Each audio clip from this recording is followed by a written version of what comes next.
Happy Thanksgiving to you all. Happy Thanksgiving to you all. We have to get into this. Browns insider exposing the fact that ultimately they plan and hope to get back to getting Dillon Gabriel on the field. This is nasty, nasty work. She even exposed herself. Let's be clear here.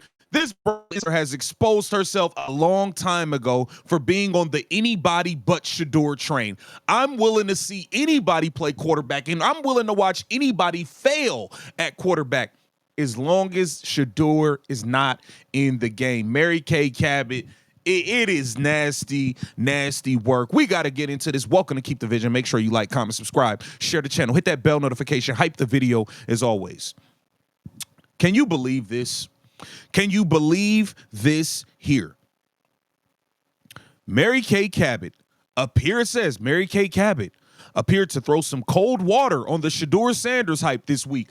I bet you she did. I bet you she did. Here she was quoted as saying, "There might come a point where it makes sense to see a little bit more of Dillon." What? What are you talking about? What are you talking about? It might make so. We watched this dude stink it up for 6 weeks. We watched this dude for 6 weeks at 5'5" not be able to see over a box of cereal and deliver a football down the field. What are you talking about? You want to see more of Dillon. You never wanted Shedeur Sanders on the field. You was quoted as saying during the preseason when they talked about, oh, well, what if Shedeur doesn't get his shot? Oh, well, he can get his chance somewhere else. It doesn't need to be here. You never wanted Shedeur Sanders to be the face of that Cleveland Browns organization, and you know it. These people are crazy. And then she goes on to shout out to UCSS. We're going to listen to it. She goes on there and exposes herself even more. This is wild, wild work. So there might come a point where it makes sense to see a little bit more of Dillon. But I think the hope inside the building is probably, let's not let it get to that point. And then it says, it didn't make sense to see more of Dillon Gabriel after 2 starts. What more could we possibly glean from him on the field? Of course, I agree with that part. She didn't say that part, So then she goes on to UCSS and talks about Shedeur Sanders. It's just funny because you can tell some of these people never wanted Shedeur Sanders to get an opportunity, from Kevin Stefanski to a lot of these insider and reporters. A lot of these people never wanted to see this happening. And now they have to pretend. They have to pretend like they're excited about it, like they like the fact that it's 12 time and wrist up, when they really don't. Let's take a listen to UCSS. I'm not going to play the video because it might get a little choppy as I'm traveling. So I'm just going to play the audio for you. Mary Kay in here after a quick word from our dear, dear friend Cody. Workout more and Mary Kay Cabot to this. So how you doing, Mary Kay? I'm doing great, guys. How you doing?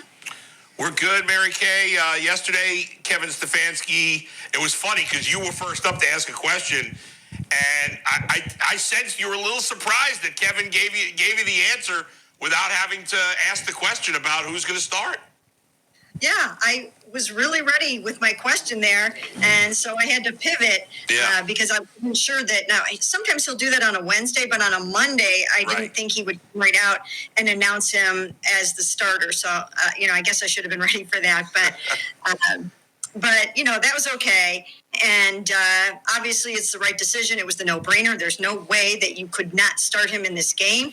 He has so much to build on. I thought he did a really nice job with pushing the ball downfield. And there were a couple of other things I noticed about him that I thought were really good.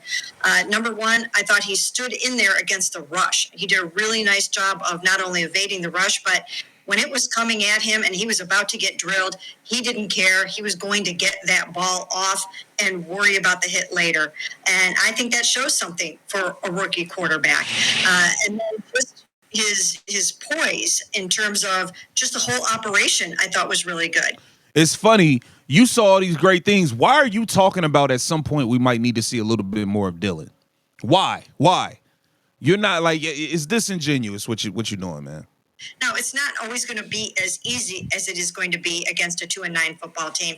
But again, now it's easy. See, this is what they do. Now it's easy because it's the Raiders. But in all actuality, if you look at who some of the teams Dillon Gabriel played, They weren't great. The Pittsburgh Steelers aren't world beaters. The Minnesota Vikings stink right now. Like, they're not great. So what are we talking about? There were plenty of things to build on, and moving forward is the right thing to do. Yep. Mary Kay, I know that one of the questions asked was, is Shedeur going to be the starter for the remainder of the season? And said that he's just focused on this week. Do you think we'll see Dillon Gabriel again, or do you think it should be Shedeur for the rest of the year? Yeah, I asked that question because I think it's important to note what's going on here. Is just a week-to-week thing, or is Shedeur the guy for the foreseeable future? And Kevin basically said, I'm only focusing on this week. So I think that's important to note. In terms of what I think should happen, I think Shedeur should go out there and seize the moment every single week and not let them take him out of the lineup. Duh. We know that.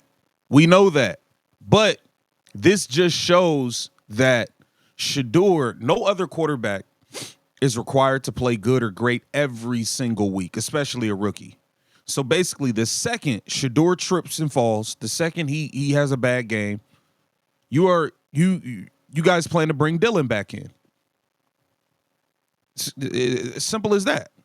I think it's a good idea to see as much of him as you possibly can to see if he can change your mind about drafting a quarterback in the first round of the 2026 draft.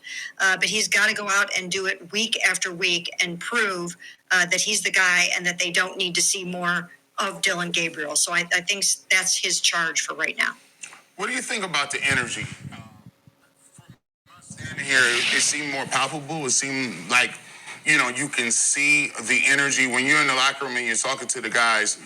Did you sense that there was a little boost or there was a little bit of excitement level around the way he played? And do you think they will continue this week?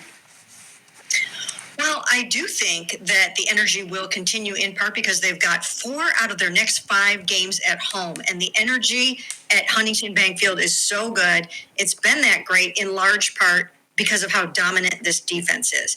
When I look at the energy in Vegas, I do think some of it had to do with Shedeur, and some of it had to do with the fact that the defense was just absolutely crushing Geno Smith and dominating that football. Wasn't taking those explosive shots. And I think that's the difference so far with Shedeur. Of course, Shedeur Sanders is willing to push the ball down the field. Dillon Gabriel has a noodle arm and can't throw the ball down the field. It is what it is.